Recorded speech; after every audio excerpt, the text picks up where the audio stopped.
கேட்டாங்க. சரி அவன் கேட்டு அவனுக்கு நம்ம பண்ணி கொடுக்கலன்னா நல்லா இருக்காதுல்ல. இந்த மாதிரி கம்மிங் சண்டே அதாவது நாளைக்கு வந்துட்டு ஜி ஸ்கொயர்ல ஹோலி பிளாஸ்ட் ஈவெண்ட் ஒன்று நடக்குதுன்னு சொன்னான்.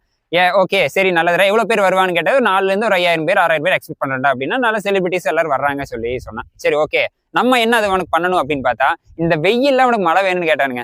இந்த வெயில் எப்படி மழை கொண்டு வர்றது? ஸோ நம்ம அடுத்த கட்டமா யோசிப்போம். தோட்டத்துக்கே தண்ணி பாய்க்கிறோம், இத்தனை மக்களுக்கு பாய்க்க மாட்டோமா அப்படின்ட்டு நம்ம தோட்டத்துக்கு செட் பண்ற ரெயின் கன் செட்டப் பண்ணிட்டாங்க. இந்த லைன்ல மொத்தம் 4 கன் இருக்கு. 1 இன்ச்சு கன் போட்டிருக்குங்க. இதுக்கு 2 இன்ச்சு பைப் மேல எடுத்து மெயின் லைன் 2 இன்ச்சு அதுல இருந்து 1 இன்ச்சு கன்னை மேல போட்டிருக்கோம். இந்த கன்னோட ரேடியஸ் வந்து 70 140 அடி கவர் ஆகுங்க. டோட்டல் அந்த 70 இந்த 70 140 அடி கவர் ஆகும்.